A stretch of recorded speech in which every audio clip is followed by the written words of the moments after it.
Not before time. Hello, sunshine. How are you feeling? Not before time, is it? Not a word, not a letter. A letter? Or a card or a phone call. You're not on the telephone, man. Well, she is next door. Any form of human communication would have sufficed. A message in a bottle, a carrier pigeon, or a series of smoke signals from your roof, anything.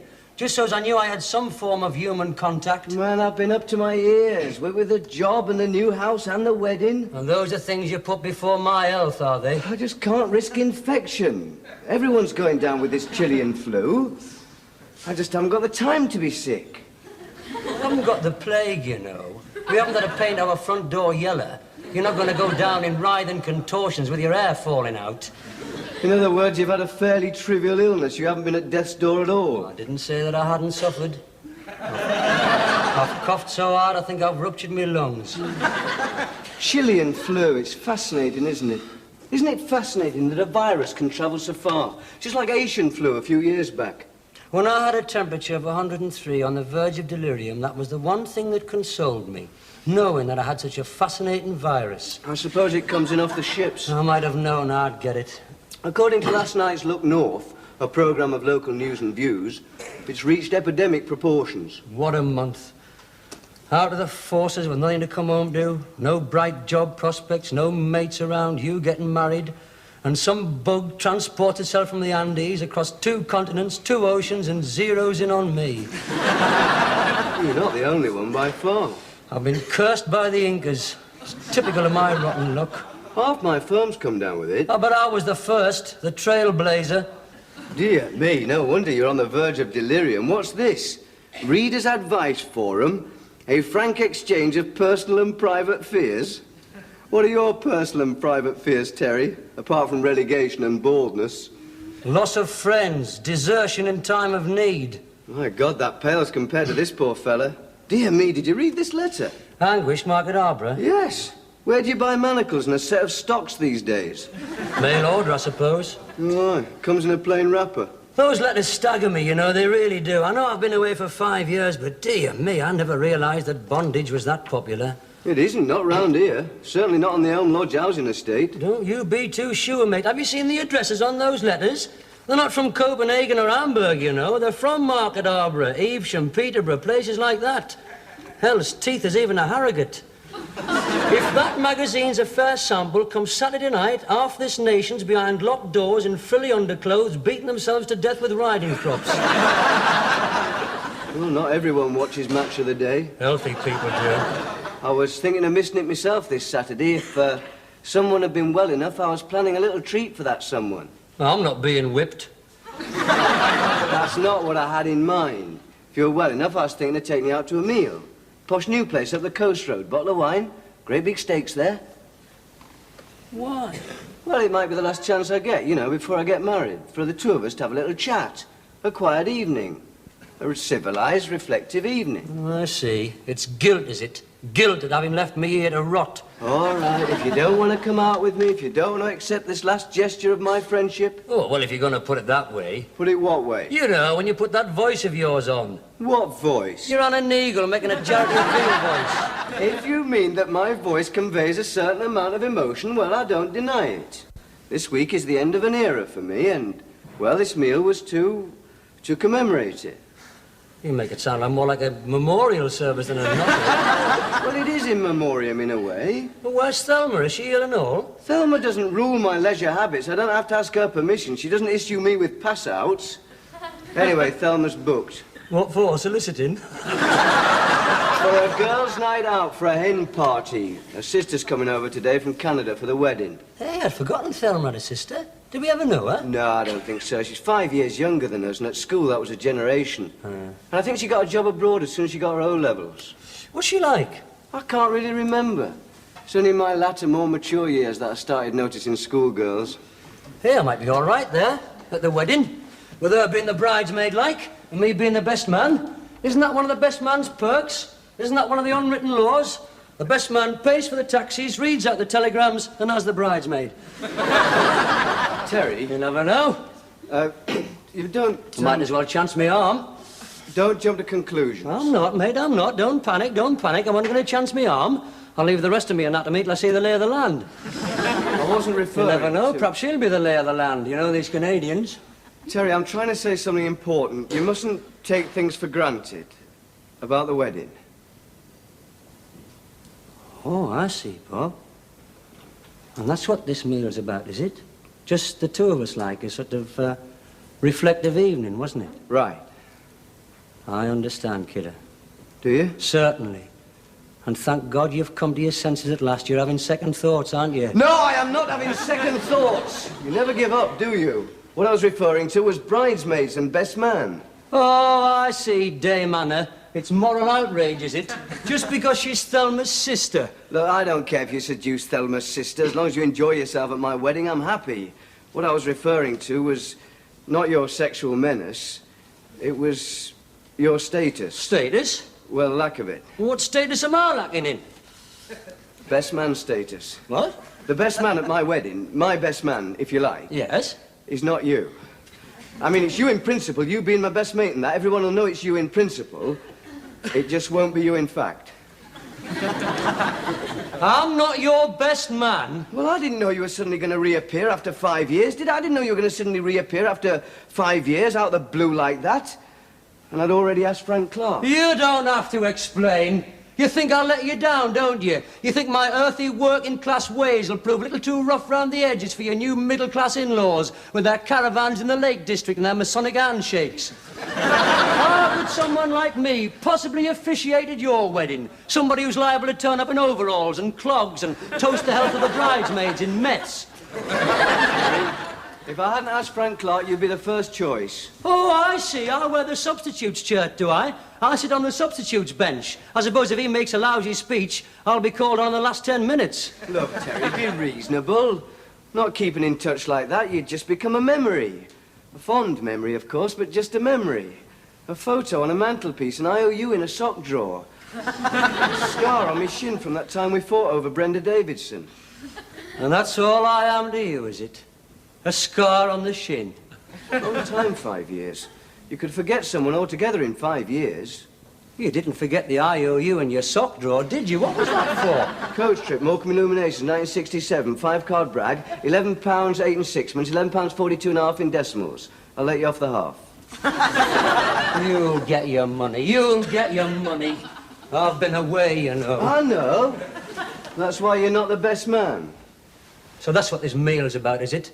To make amends for the betrayal of friendship. Well, the offer's open. Great food, big helpings, all on me.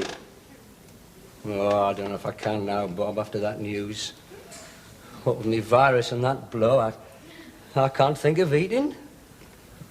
I doubt if my appetite will ever be the same again.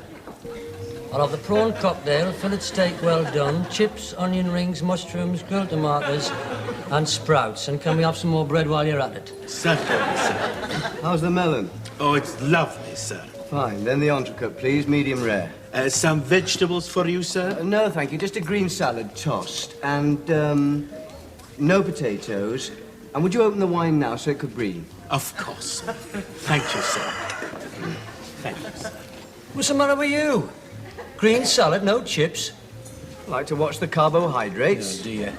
Well, I must say this is very nice, Bob. Very nice indeed. Cheers. Cheers. I'm glad you were able to make such a miracle recovery in the last 24 hours. Well, that's the thing with these foreign diseases. No, but it's amazing, isn't it? When I asked you to help me lay a new carpet in the new house this afternoon, you'd lost the use of both legs and your sight was failing. Today's wonder drugs?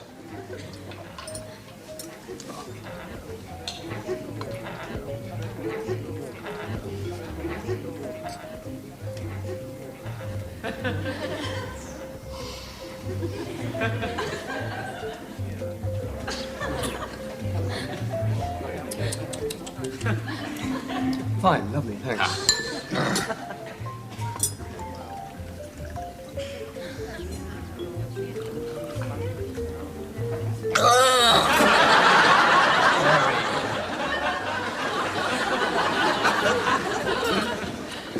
No hard feelings then, kidder. Best man. It hurt, Bob. I can't say it didn't. I mean, who's been closest to you over the years? Not even your mother, never mind Frank Clark. When you first went out into the world, your first date mixed infants, it was as long ago as that when we met, you know. I know, I remember, even though we're only 5. The teacher said to me, there's your desk, there are your crayons, put your hand up if you want to be excused. Playtime's at 10 o'clock and don't talk to that Terry Collier. Yeah, that Miss Ironmarsh always did have it in for me. It's amazing how character shows at such an early age. Even at 5, you were trouble, a hazard to other children. Don't talk to Terry Collier, that was like our school motto. I was your first friend. I was the first person who stole your tricycle pump, the first person who split your head open with a brick.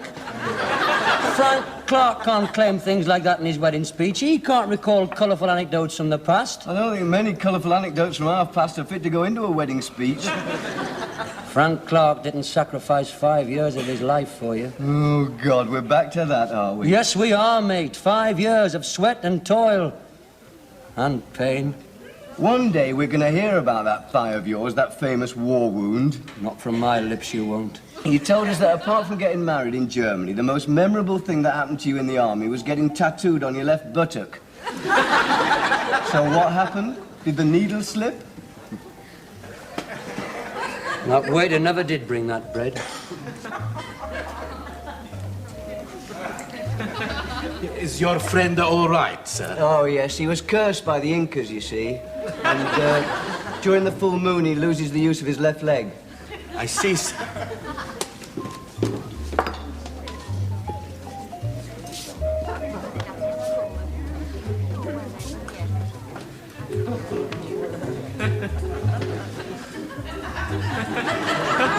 Hey, you clocked those two over there? I clocked you clocking him. I saw you give him what you think is your winning look. I've won a few with it. You've lost hell of a sight more. Hey, they're tasty though, aren't they, eh? Well, they certainly cured your limp. Or was it a case of take up thy bread and walk? Well, what I would like to know is, what are they doing here alone? I mean, in a place like this? They're just two nice girls having dinner together. It does happen, you know. Even before women's lib, it was possible to see unescorted females in public places. On a Saturday night? Spare? They're up to no good. You've got some bigoted sexual ideas. Widows are desperate for it. Women without handbags are depraved. Negroes are more virile. A few years back, any fella that played tennis was a puff in your book. Whoops. Yeah, but a few years back, we wouldn't have been letting the minutes tick by like this. Shall we ask them over? No, certainly not. Well, just ask them to join us. They can pay for themselves. No. I'm not out on the pull. It's supposed to be the end of an era, isn't it? That's what this meal's supposed to be about. Yeah, I suppose so. A few years back, they wouldn't have stood a chance, would they? A few years back? No. I mean, we weren't half bad, admitted. We didn't half put it about. Oh, I won't argue about that. We were deadly. No woman was safe. We were a team. A terrible two. The dynamic duo. Twin strikers. Yeah, Chivers and Hurst. Lee and Bell. Yeah, what was the best season? Oh, 1965, definitely. It was a vintage year. It was a very good year for blue-eyed girls. Blue-eyed, green-eyed, cross-eyed, we took all the... A string of victories. We were the champions. Champions of the Roxy Ballroom and the Marimba Coffee Bar. We were the champions. Oh. Gracias, amigo. Thank you very much. Excuse me, please. Thank you. 1965. Did you really have a string of victories? What? Well, I mean, I know we took a lot of girls out that year, but did you really have any complete, total, knockout, all-the-way victories? Well, if you're going to put it that way, Yes, I am. I am putting it that way. Be honest. complete victories. Complete. All the way, like. All the way. Honestly. No. I thought as much. What about you? I once got to extra time with Dorothy Armisen, but... Yeah, you never cracked that defense. I was just thinking. What? A whole season. We must have been the only twin strikers that never scored.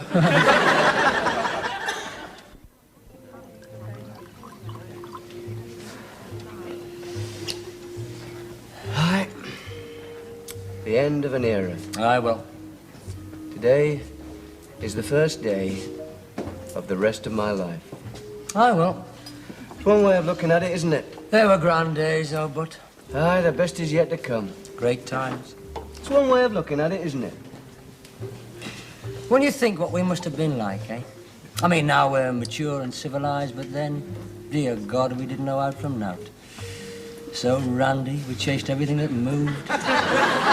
Mind you, we were choosy. They had to be awake. Oh, yeah. That was the only thing that mattered. Well, that and football.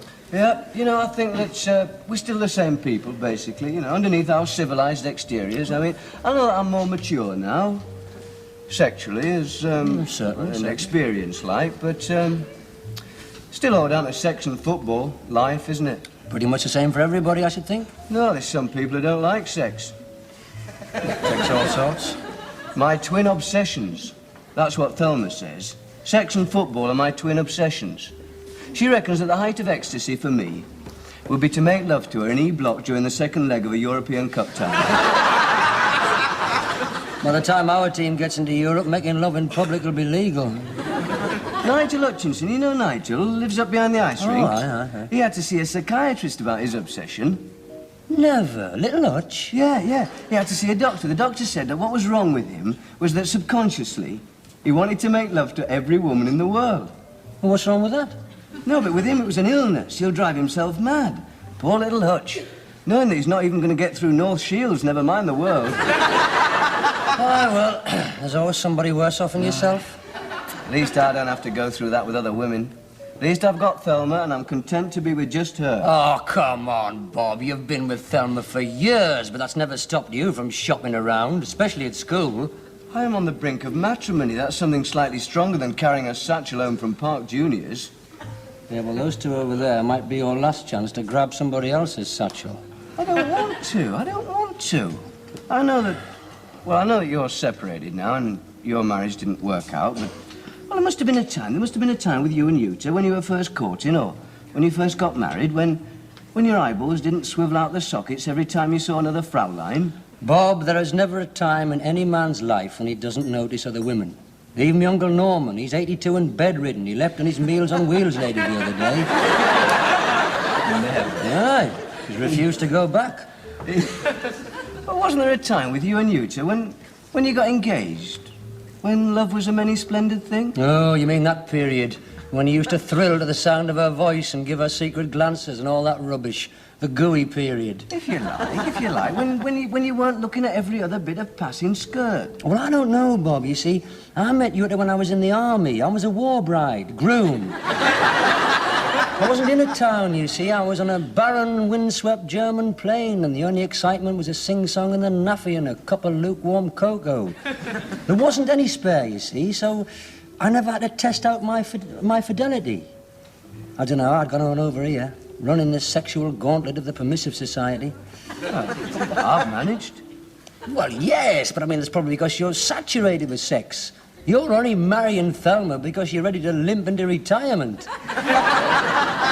I'm aware of other women, you know. I have to drive every morning past the Ministry of Pensions. You're not telling me all those thousands of teenage typists aren't a navigational hazard. But a mature person doesn't forget his responsibilities as a fiancé and a road user. So how come last Tuesday you ran into the back of a laundry van? Clutch slipped. Well, watch your brandy doesn't slip while you're clocking them two over there. I am not clocking those two over there. I am not clocking them. I'm aware that they're there. I'm vaguely aware that one of them's pretty. Which one? The one with the dark hair and the black dress and the pretty eyes and that cute way of wrinkling up her nose when she laughs. Oh, I see. It was just a vague impression, was it? Yes, but compared to Thelma, well, how could I? You'll find someone yourself one day and you realise how wonderful it is to have found life's partner. It's not Bob and Terry anymore, you know. It's Bob and Thelma and their friend Terry. Thelma is my partner in life now. There's new words in my vocabulary now, words like marriage, trust, fidelity. Boredom. Old words I have forgotten, like tail, spare, score, crumpet. Old days and old ways are gone forever. I bet we could pull those two over there, though. Those days are over, you've just said. I just bet we could, that's all. I bet we could. What are they doing here, eh? Alone in a place like this, a few years back? Bob, we're entering into another era, remember? You've told me so at least 10 times tonight. I bet we could pull those 2 bits of spare and score. Your vocabulary's coming back. I fancy that dark one. Actually, I fancy both of them. My God, you've got Hutchinson's disease. I wonder. I just wonder, don't you? I just wonder if the old technique's still there, the old magic.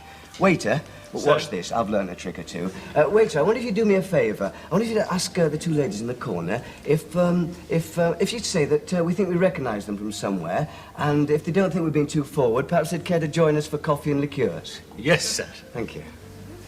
Bloody hell, that was good. A few years back, we'd have just stopped at that table on the way to the lab and said, "Do you fancy a jar?" A few years back, it would have been a few jars and nothing. They've got the message, they've got the message. Down, boy, down. Hold it back. Well, just remember, this is your fault. It was your idea. I can handle it. I always could. Yeah, well, if they turn out to be touring American heiresses on the lookout for bits of northern rough and whip us 2 back off to the States and set us up in mansions in Palm Springs or Hawaii with yachts and hovercrafts, it wasn't my fault. They're coming over. They're only coming over. This could be the night the twin strikers find their feet. Or lose their heads. I knew we could do it. The old magic's still there. Oh, hello. How do you do? Would you care to... Just park it. Thank you. I hope you don't think that we were being too, no. You see, it was just that, we thought that we knew you from somewhere. Oh. Yes, I'm Bob, and this is Terry. Hello. I'm Norma. And I'm Susan. Norma, Susan. Susan. Thought they looked familiar. Yes, you've never been to Palm Springs, have you, or Hawaii? Park Secondary Modern. Pardon? Park Secondary Modern, that's where you know us from. But you wouldn't remember us. You were in the seniors when we were in the juniors. You remember us from then? Bob Ferris and Terry Collier? Of course we do. You're the one the teachers warned us about. And don't talk about Terry Collier. Yeah. Not that you would have talked to us. Not you two. Really? Well, we couldn't have had a look in. Not with you two. Oh, really? You were just objects of desire. Figures to idolise. Oh, young girls' fantasies. Glimpse through flames. So near yet so far. Isn't it lucky we met? Well, I hope you don't think we'll let you pick us up. No. But we had to take a chance of meeting you in the flesh. You were legends in your own lifetime at Park Juniors. Well, I hope we're not going to let these 2 young ladies down, Robert. It's not easy being a living legend, you know. I think you've lost weight since those days. Oh, yes, he watches his carbohydrates. Oh, but you're just the same. You always were. Wiry. Would the girls like a drink, Bob? The bar's closed. Pardon? It's too late for a drink. The bar's closed. What a shame. No, it isn't. Yes, it is. If we want a drink, we'll have to go on somewhere. Oh, I see, yes. Goodness me, the bar's shut. What a pity. Well, we'll have to go on somewhere. Well, where were you thinking of going? Yes. That's a good question. We could go back to my house. You see, I have this house where we could go back to. We could go back to my house, which would be a good place to go back to. I'll tell you what, Bob. Why don't we go back to your house? Yes, why not? We could play a few records and have a few drinks. What a good idea. Go back to your place, have a few records, play a few drinks. Well, I think that might not be a very good idea. Why? It might be indiscreet. Something you'll regret in the morning. I won't. I promise you I won't. I won't either. Oh, well, I think it's a bad idea. Why? Please, why? Because you're marrying my sister next week. I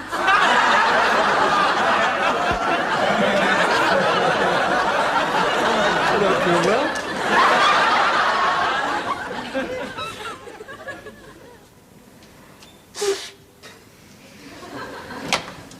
Terry's come to see you, Bob. Oh, not before time. Well, here's your tea. Now, be sure and take that pill. Oh. Would you like a cup, Terry? If there's one made, Mrs. Ferris, aye. It's no trouble. How have you been, Petal? I have been at death's door. No, you haven't. Your mum says your temperature's never been above 101. That bug's losing its power. Poor little bug. Couldn't take the northeastern climate. Even now, it's winging its way back to the foothills of the Andes. Knackered. It's fascinating, though, isn't it, eh? How a little virus can travel that far. It's fascinating how long it's taken you to get here. 3 days I've lain here. Hasn't Thelma been round? No, she had a touch of it herself. That's why she didn't go out with the girls the other night. Oh, I see. You sure it wasn't because of the other night she hasn't been round? She doesn't know about that. Susan didn't let on. Oh, didn't she? Don't sound so sorry. Oh, don't get at me, mate. It was you that leapt in there. I tried to hold you back. And what came over you? That wine went straight to your loins. Well, obviously I wasn't myself. Obviously that bug was still in my system. Obviously I was delirious. Obviously. Here, I brought you this month's. It's spreading. Worksop, Painting, North Berwick. And that place is just full of Edinburgh widows. I want to ask you something. Anguish Market Arbour's back, even more anguished. He's lost the key to his stocks. I want to ask you something important. And what about that, eh? Eh? Mall of the month. She's going straight into my next fantasy. If you'd come round earlier, I was going to ask you something important. Ask away, little paleface. I've had second thoughts. Ha-ha! Knew it. Not about my bride. Oh, you mean the bridesmaid? Well, I can't blame you. I've had a few myself. She's a bonny girl, that Susan. Yes, you'll be all right there at the wedding. Of course I won't be all right there. How can I be all right there? She'll be thigh to thigh with the best man on the head table, and I'll be stuck away in the corner somewhere next to my mother and one of your idiot's cousins. No, you won't. If you're thigh to thigh with anybody's thigh, it'll be Susan's thigh. That's what I wanted to say to you. I want you to be the best man, Terry. What you said the other night is perfectly true. We've been through everything together, even Chilean flu. So, how could I get married and not have you as my best man? My best friend in all the world. What about Frank? Oh, forget about Frank. I'll square it with Frank. That's not important. The thing is, will you do it? Right. I don't know what to say, Bob. Means a lot to me, Terry. Well, of course I will, mate. It's my privilege.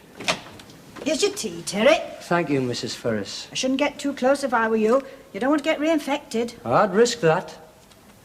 For a friend. You know, everyone's going down that. Isn't it awful about poor Frank Clark? He's developed complications. He's going to have to miss the wedding and everything. Is he? Did I say something wrong?